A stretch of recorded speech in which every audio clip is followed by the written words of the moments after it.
The Discover HamOnt Podcast, Episode 2. The weekly Discover HamOnt Podcast is dedicated to exploring the businesses, groups, and individuals that make up Hamilton, Ontario, Canada, and why they live it here. I'm your host, Brian Hogg, and this week I interview Dane Pedersen, Director of Art for Supercrawl. Dane shares some behind the scenes of how Supercrawl comes together, how he moved and settled in Hamilton, and some of his favorite things about the city. The episode was recorded on location at Mills Hardware in downtown Hamilton. For show notes, other episodes, and more, visit discoverhamont.ca. All right, welcome everyone to the Discover HamOnt podcast. I'm here with Dane Pedersen of the Supercrawl fame. Very nice to meet you. Nice to be here. Good. If you could just maybe start with a bit about what you do with Supercrawl. Well, Supercrawl is run through Sonic Onion Records. So through Sonic Onion, we're kind of, everyone does a little bit of everything. With Supercrawl, what I started doing and working on in that festival was the art program. I'd run a gallery on the street for a couple of years at that point, 4 years by that point. And then Tim came along with this idea about Supercrawl. So I was really intrigued to make sure that there was an art component because he comes from a music background, and to kind of maintain and build upon the art crawl that had been happening. So that's what I do. And now it's evolved from just being kind of on a committee full of curators and artists to being their staff support, which hadn't happened in a long time. It had just been everyone's pulling their weight, but now we've kind of been able to grow enough. Supercrawl's been able to grow enough to dedicate some time, actually staff time. So I was able to come on board from a volunteer capacity to a paid capacity, which very rarely happens. Yeah, no, for volunteer run events that start from the beginning. That way. How does the process actually kind of work? Like, do people submit kind of what they'd like shown during Supercrawl? Do you go out and curate it by hand? I mean, like, what's kind of... We'd like to blend it, actually. The idea is creating a nice blend between the two. Having curators and artists on a committee naturally gives you like a library of artists to draw upon. So they have people that they've seen, read about, know, and those connections are really valuable. And then from there, we build a base for each year, and we supplement that with a call for submissions. And that just brings in the unknown element, stuff that will surprise us. And sometimes those become and can be on par with all the rest of the art that we've already chosen. So we don't look at one being better than the other. It's just how you're seizing an opportunity in two different ways. One, you get the selection of the committee, and then also you get the surprise of the call. So that's how we go about it. It's a little different for some of the other committees, some of the other program aspects at Supercrawl, but that's how we've been doing it from the beginning. Nice. And do you find it difficult to kind of choose what ends up getting through, or is it the kind of the amount of submissions you get, or pretty much? Yeah, the submissions vary, and sometimes it's overwhelming how themes kind of occur with each year. One theme one year was all sort of reclaimed garbage or repurposed garbage, and I mean, it was interesting and stuff, but it wasn't really what we were going for. It didn't really blend with some of the work that we'd already kind of had under development. But yeah, it varies. I guess it's a weird thing. It's a weird process to go through because you might get a really amazing project that you want to do, but there's all kinds of different factors at play. So it has to kind of work with the other pieces that are happening.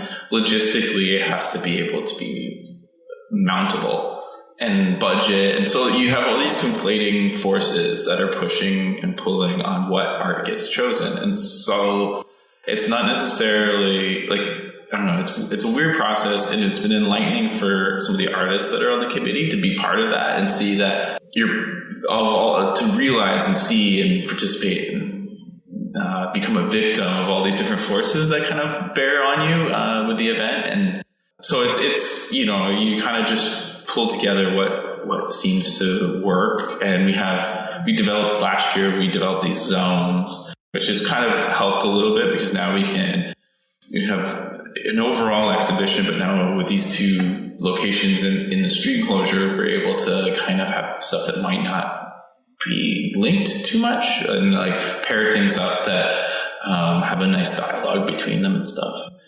We also sometimes just experiment.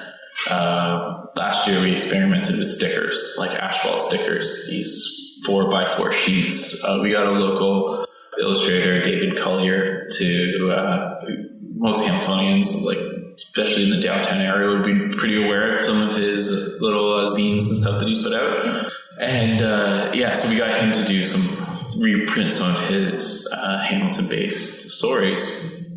We weren't sure how it was going to work. Full disclosure to him, like, hey, this might not last 2 hours, but it did. And so now we know we have that as a resource or a tool or medium to use for two-dimensional art. So yeah, it's just a wild, different ride every year. That's awesome. And in terms of this year, I'm guessing planning is already underway for, or I guess it's pretty much a year-long thing, or is there a kind of a time when it starts? It is. I mean, every year we've pushed it back. Sometimes, we'd let it slide. In the first years, you just get so excited, so exhausted after September that you wouldn't really do anything till Christmas. But now, with the team in place, it's basically we're pushing everything back. So this year we were even, for the art component, we even started looking at things in August. So before the event, the current year was even happening, we were already looking at next year. And that's happening again this year, where it'll be June and July where we're already slotting things in for 2016 and we haven't even had the event. You just need that time sometimes to develop ideas and have sort of restarts, which is what we've found. You can go down the road for a couple months in a idea and then hit a roadblock and you have to start all over again. And you don't really have that luxury if you start planning in February. You have to have everything. Our launch for publicity is in June and July. So everything has to be locked in by then. So months before. Now you can sometimes massage thing and rejig things. So you don't have to give little thumbnails. It's like how we do it. Just kind of hide, kind of make it mysterious. But the majority of things have to be done and plans have to be made, transportation booked, all that kind of stuff. So now we're end of January. Is there anything kind of exciting coming through for next year? We have basically all of our artists are already slotted in. And right now we've brought in a professional installation team. Usually it was myself and the committee members climbing ladders, and it's not really the direction we wanted to keep going year after year. It's very exhausting to spend like 48 hours doing installs if you don't do that for a living. So this year we brought that in. So right now we've selected about a dozen projects, and from there we vet them with the production team and make sure that they're feasible, what the realities of the expenses beyond artist fees are. Production, equipment, installation, time, all those things factor in. And then from there, what projects survive out of that process, hopefully by the end of February, are signed to contracts and committed to work for September. And you're done, so. Yeah. For the listeners at home, I'm just wiping my hands. Nothing to do until September. Yeah. And the nature of Sonic Onion is just that we have so many irons in the fire that all the events, the ones that you can do work in advance for, we do as much as we possibly can. Excellent. So are you from Hamilton originally, or? I was born in Hamilton. Okay. Born at, I don't know if it was the General or... It's okay if you don't remember. Jeez. I'm not a St. Joe's kid. I'm not one of those babies on the wall at St. Joe's. Oh, that's good. Though my Portuguese parents would probably would have wanted, or grandparents would have wanted that. Born in Hamilton, spent a lot of time out and around. We lived in Barrie and Kitchener. Cool. Kind of followed my dad around for work, and then we ended up living out in West Flamborough for a while. Nice. And then we moved into the city, down from the burbs, the farm fields. Rural. Yeah, the rural. The anti-bus people. Yes. That wasn't a really big deal back then, but I guess that was before amalgamation. We lived pre-amalgamation, so we lived in the city of, or village, the town of Flamborough. township. And then I spent high school and university in Hamilton. Cool. So I went to Westdale and then went down to Mac for fine arts and art history. So what do you kind of love about the city? Like what's kind of made you, well, I guess come back? Obviously you didn't have much of a choice when you were younger, but yeah, what made you come back and then ultimately maybe stay. Maybe you're going to bail before Supercrawl. Yeah. No, the big thing about I've always kind of said this when I did the gallery, it's the same thing, is that and it's neat to have seen so many people stay. Not because of anything particularly that I was involved in, but just that this environment was created. And particularly to stay because I like to say there's so much opportunity. Now it's not like you're going to Calgary, like going out to Calgary for the oil fields or something like that, but it's opportunity in the way that, if you want to do something, you could be that person that's doing that thing, whatever it might be, as opposed to, some of the major metropolitan centers across the country. You go to Montreal, Vancouver, Toronto, you're going to have a tough time having a voice.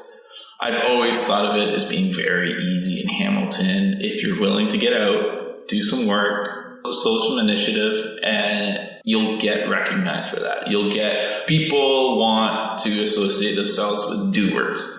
Whereas other cities, with scenes, that's an environment for people that want to watch. If you want to be an audience member, go somewhere else. If you want to be on the stage, come to Hamilton.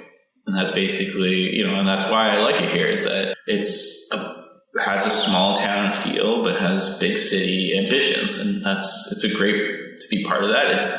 And I can't believe some of the elements that I've been able to participate in the past decade here. I would never even think to be able to do that even in Hamilton, but you can, and that's the beauty of it. So now here's the little lightning round. So favorite restaurant? Oh, that's so hard. I live in James and Cannock, man. Yeah. There's a dozen restaurants with particular foods. We go all over. This, my daughter's birthday is coming up, and we're going to Work. Not the Works. Oh, okay. Not the hamburger place. Yeah. The good place. Nice. Which is down the way James North, just past Barton. Cool. So that's a beautiful place that we like to go to. Nice. But yeah, we go. That's such a hard question. We eat out, and we also eat out way too much. It is. You can do that. Yeah. We have burp time. It's 20 seconds away from our front door. And so wake up to grilling burgers every day. You'd think you'd get sick of it, but you don't. You don't. They plan it that way, I'm sure. So equally difficult, favorite cafe, which I guess could be a restaurant. I actually like Relay. I like going to the market. It's one of my favorite things. I really look forward, even though I hate the fact that the market opens in the ludicrous hours that it does. I really like going there. I look forward to Tuesday. Is to start, doesn't start my week, but it's I'm going to go to Relay, I'm going to get a coffee, let that slow drip happen. I mean, it's an investment of time, but it's not for the quick. Yeah, it's one of my favorites. And then my second favorite would be Homegrown. I like going swinging by Homegrown. I was just there today. They're very good. Favorite local shop? Yeah, we're kind of a weird, as much as I love supporting the businesses, we don't shop for a lot of things. My wife and I are very anti-thing. I'll give you my favorite my favorite shop is a comic book store. Nice. Big B on the mountain. Perfect. Yeah, that's where I go. I have a dedication when I have the cash to go there. But yeah, we are really big on supporting any local business. It's a household philosophy not to shop big stores if you can avoid it. If you can get to Turkstra lumber for your wood, go to Turkstra. Don't go to Home Depot. That kind of stuff. Favorite event? You can say Supercrawl. You can't. No, you can't do that. That's ridiculous. And plus, when you work in the background of it, I don't know what Supercrawl is. I have no concept. My only concept of that event is what I hear people say. I've never listened to a band. It's been 6 years, and I don't think I've listened to a full set of a band ever. You're behind the scenes. I only see the art because I helped install it. So, but favorite event?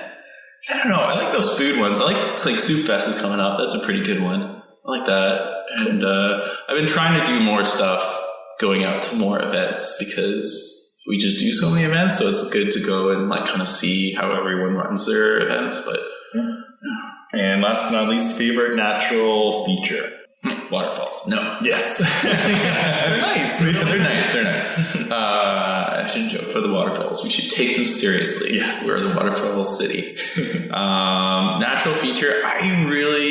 It never ceases to amaze me, despite the sentiment that people have of Hamilton across the country.